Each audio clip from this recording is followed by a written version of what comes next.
Hello everyone, good morning. Welcome in my channel Manish Kike Medco classes. If you are come first time my channel, then please subscribe my channel and press the bell icon for new video notification that's come on my channel. इस lecture में बात करेंगे कि dialyser होता क्या है, dialyser किस सिद्धांत पे काम करता है, डायलाइजर के मेम्ब्रेन के बारे में बात करेंगे और डायलाइजर के टाइप के बारे में बात करेंगे। यहाँ पे एक हीमोडायलिसिस मशीन का फिगर आप लोग को दिख रहा होगा जिसमें डायलाइजर जो है प्रॉपर अपने पोजीशन पे लगा हुआ है। तो अब आगे समझते हैं कि डायलाइजर की शॉर्ट डिफिनेशन को हम कैसे देंगे। डायलाइजर को आर्टिफिशियल किडनी के नाम से जानते हैं। इसे आर्टिफिशियल किडनी के नाम से इसलिए जानते हैं क्योंकि ये क्या होता है, ह्यूमन मेड होता है।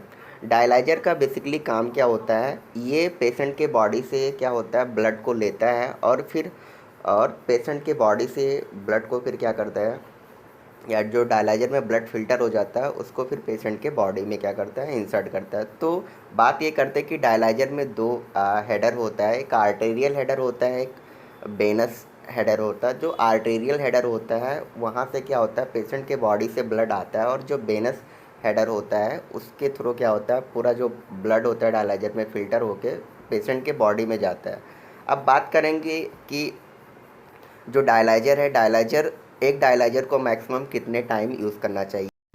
अच्छे डायलिसिस के लिए एक डायलाइजर को मैक्सिमम 4 to 5 टाइम यूज करना चाहिए। बट जो डायलाइजर रीयूजिंग का प्रोसेस है ये कंपनी टू कंपनी क्या होता है, वेरी करता है।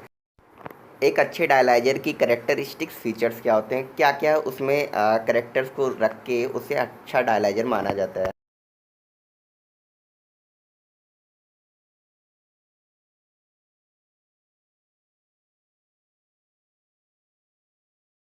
एक अच्छे डायलाइजर की जो खासियत होती है उसमें जो अल्ट्रा फिल्ट्रेशन होता है काफ़ी अच्छा होना चाहिए।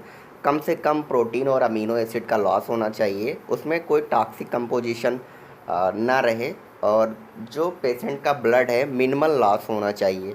एक अच्छे डायलाइजर की ये खासियत होती है। डायलाइजर के सिद्धांत के बारे में बात करें तो डायलाइजर बेसिकली टू प्रिंसिपल पे वर्क करता है, डिफ्यूज़न एंड ऑस्मोसिस। तो पहले ये समझते हैं कि डिफ्यूज़न होता है क्या, डिफ्यूज़न को कैसे हम डिफाइन करेंगे। डिफ्यूज़न में जो सॉल्वेंट या मॉलिक्यूल्स जो होते हैं हायर कंसंट्रेशन से क्या होते हैं, लोअर कंसंट्रेशन की तरफ क्या बोलते हैं, मूव करते हैं। और जो ऑस्मोसिस होता है, ऑस्मोसिस में जो मॉलिक्यूल्स होते हैं वो लोअर कंसंट्रेशन से हायर कंसंट्रेशन की तरफ क्या करते हैं, मूव करते हैं। अब ये समझते हैं कि पेशेंट और डायलिसिस मशीन में डिफ्यूज़न, पेशेंट के बॉडी से आने वाला जो ब्लड होता है वो डिफ्यूज़न के बेसिस पे वर्क करता है, और जो डायलाइजर से जो ब्लड फिल्टर होके पेशेंट के बॉडी में जाता है वो ऑस्मोसिस के बेसिस पे वर्क करता है। जब ड्यूरिंग डायलिसिस पेशेंट के बॉडी में कोई भी हमें फ्लूइड इंसर्ट करना होता है तो जो फ्लूइड इंसर्ट होने का जो प्रिंसिपल है वो भी ऑस्मोसिस का एग्जांपल्स है। मेजर डिफ्यूज़न और ऑस्मोसिस के एग्जांपल्स की बात करें ड्यूरिंग डायलिसिस तो डायलाइजर होता है, डायलाइजर से ऑस्मोसिस होता है, और पेशेंट के बॉडी से जो ब्लड आ रहा होता है वो उसको डिफ्यूज़न के बेसिस पे आता है। एक डायलाइजर में 4 कंपोनेंट देखने को मिलता है, blood compartment, dialysate compartment, semi permeable membrane and membrane supporting structures देखने को मिलते हैं। तो अभी आगे के स्लाइड में दिखाएंगे एक प्रॉपर डायलाइजर जिसमें इनलेट आउटलेट सारी चीज़ें हैं। इस पिक्चर में आपको प्रॉपर दिख रहा होगा 2 headers, arterial header and venous header. तो इसमें जो ऊपर की तरफ है वो वेनस हेडर है और जो नीचे की तरफ है वो आर्टेरियल हेडर है। इसमें दो आपको इनलेट एक आउटलेट दिख रहा होगा। तो इनलेट से आरओ का पानी आता है, और जो आउटलेट हेडर होता है उससे जो वेस्टेज होते हैं, जो फिल्टर हो चुके होते हैं, वो रिमूव होते हैं ब्लैक वाली पाइप से। टाइप ऑफ डायलाइजर की बात करें तो बेसिकली जो डायलाइजर होता है 2 तरीके का होता है, हाई फ्लेक्स डायलाइजर और लो फ्लेक्स डायलाइजर, और भी क्लासीफाई किए गए हैं जैसे F1 series dialyser, F2 series dialyser. Dialyser में मेम्ब्रेन जो होता है उसके बीच में जो पोर होता है उसके साइज़ के बेसिस पे जो डायलाइजर है 2 तरीके का, high flux low flux dialyzer. High flux dialyzer में जो पोर साइज होता है 3 नैनोमीटर होता है, और जो लो फ्लैक्स डायलाइजर होते हैं उनमें पोर साइज 1 नैनोमीटर होता है। कॉइल डायलाइजर जो होता है एज अ मोटर के जैसा दिखाई देता है, लेकिन कॉइल डायलाइजर में होता क्या है, इसमें सेलुलोज का क्या होता है, चपटा पूरा ट्यूबिंग होता है, जो कि एज अ कॉइल के फॉर्मेट में क्या होता है, लिपटा होता है। जब डायलिसिस हो रही होती है तो जो ब्लड होता है इन्हीं कॉइल जैसे जो रैपिंग होती है उसी में ब्लड क्या करते हैं, फ्लो करते हैं।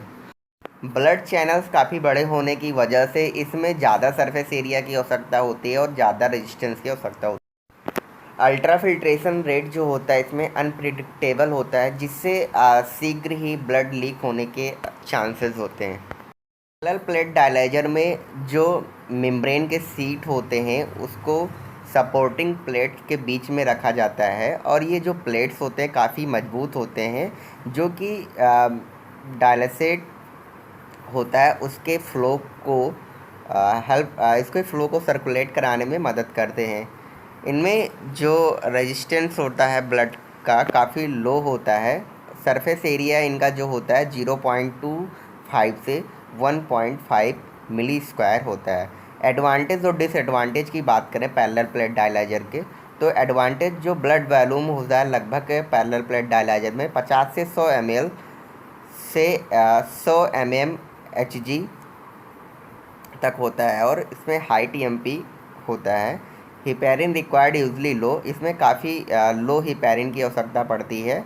Minimum clotting in the blood compartment, और जो इसमें पैरेलल प्लेट डायलाइजर में ब्लड कंपार्टमेंट होता है उसमें कम से कम ब्लड क्लॉट होने के चांसेस होते हैं। Ultra filtration is regionally predictable and controllable, यानी कि इसमें जो अल्ट्रा फिल्ट्रेशन रेट होता है काफ़ी एक कांस्टेंट होता है। डिसएडवांटेज की बात करें पैरेलल प्लेट डायलाइजर की, तो आउटलेट और इनलेट जो कॉर्नर होता है उसके पास में थ्रोम्बाई ब्लड के जो थ्रोम्बस फॉर्म के स्ट्रक्चर देखने को मिलते हैं, बोल सकते हैं सेमी सॉलिड स्ट्रक्चर देखने को मिलते हैं, जिससे वहाँ पर बैक्टीरियल का ग्रोथ हो जाता है, या बोल सकते हैं बैक्टीरिया का जर्मिनेशन हो जाता है, जिससे वहाँ का जो एरिया होता है काफ़ी इंडोटॉक्सिन इन नेचर का हो जाता है, जिससे इस प्लेट्स को हम क्या करते हैं, फर्दर रीयूज़ नहीं कर पाते हैं।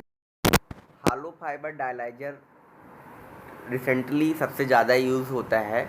इसमें होता क्या है, जब इस डायलाइजर को हम ओपन करते हैं या ब्रेक करते हैं तो इसके अंदर हमें न्यूमेरस असंख्य फाइबर के खोखले सिलेंडर दिखाई देते हैं, या बोल सकते हैं थ्रेड लाइक स्ट्रक्चर दिखाई देते हैं। और हालो फाइबर डायलाइजर में लगभग जो वो फाइबर्स होते हैं, टिनी फाइबर्स होते हैं, उनका जो डायमीटर होता है 150 से 250 माइक्रोमीटर होता है। इसमें लगभग 2 लाख फाइबर्स से ज़्यादा या 2 लाख फाइबर्स हो सकते हैं। जो फाइबर्स का नंबर है ये डिपेंड करता है डायलाइजर के लेंथ पे और डायलाइजर के टाइप। हालो फाइबर के डायलाइजर से रिलेटेड जो एडवांटेज और डिसएडवांटेज होते हैं उसके बारे में बात करेंगे। जो एडवांटेज है, हालो फाइबर डायलाइजर में लगभग 60 से 90 ml ब्लड क्या हो सकता है, आ सकता है, यानी कि जो लो ब्लड वॉल्यूम होता है, जो ब्लड का फ्लो होता है काफ़ी लो होता है, या ब्लड फ्लो की जो रेजिस्टेंस कैपेसिटी होती है काफ़ी लो होती है। अल्ट्रा फिल्ट्रेशन को हम क्या कर सकते हैं, अपने अकॉर्डिंग सेट करके कंट्रोल कर सकते हैं। वेल एडाप्टेड टू रीयूज़, और ये काफ़ी क्या होता है, अडॉप्ट होता है रीयूज़ करने के लिए दोबारा। डायलाइजर मेम्ब्रेन और उसके काइंड के बारे में बात करेंगे। तो डायलाइजर में बेसिकली जो मेम्ब्रेन्स होते हैं सेलुलोज के बने होते हैं। सेलुलोज में भी कई तरीके के हो सकते हैं, तो आगे देखेंगे। सेलुलोज सिंथेटिक मेम्ब्रेन में सेलुलोज जो एक सिंथेटिक मटेरियल होता है उसको हम यूज़ करते हैं जब डायलाइजर को क्रिएट कर रहे होते हैं। और सिंथेटिक वाले में क्या होता है, जो कुछ सिंथेटिक फाइबर्स हैं उनका यूज़ करके हम डायलाइजर बनाते हैं। सिंथेटिक जो मटेरियल होते हैं, पैन होते हैं, पैन का जो पूरा नाम है पॉली ये साइक्लोनाइट्रिल एंड सल्फोन।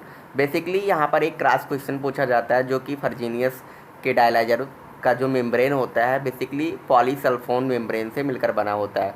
पॉलीकार्बोनेट हो सकता है, पॉलीमाइड हो सकता है, और डायलाइजर से होने वाले रिएक्शन जब हम क्या करते हैं डायलाइजर को प्रॉपर उसमें फार्मेलिन या जो बोल सकते हैं स्ट्रिलियंट होते हैं उसको रिफ्यूज़ नहीं करते हैं, जिससे कहीं ना कहीं उसमें माइक्रोबियल का जर्मिनेशन हो जाता है या इंडोटॉक्सिन इन नेचर का हो जाता है डायलाइजर। तो उससे बेसिकली दो तरीके के रिएक्शन हमें देखने को मिलते हैं, टाइप ए रिएक्शन और type B reaction. Type A reaction में ऐसे रिएक्शन को रखा गया है या ऐसे एलर्जिक रिएक्शन को रखा गया है जो क्या होता है डायलिसिस स्टार्ट होने के बाद 5-6 मिनट के बाद में देखने को मिलते हैं। और टाइप बी रिएक्शंस में ऐसे रिएक्शन को इंक्लूड किया गया जो डायलिसिस स्टार्ट होने के आधे घंटे बाद या 20 मिनट बाद या 40 मिनट बाद देखने को मिलते हैं।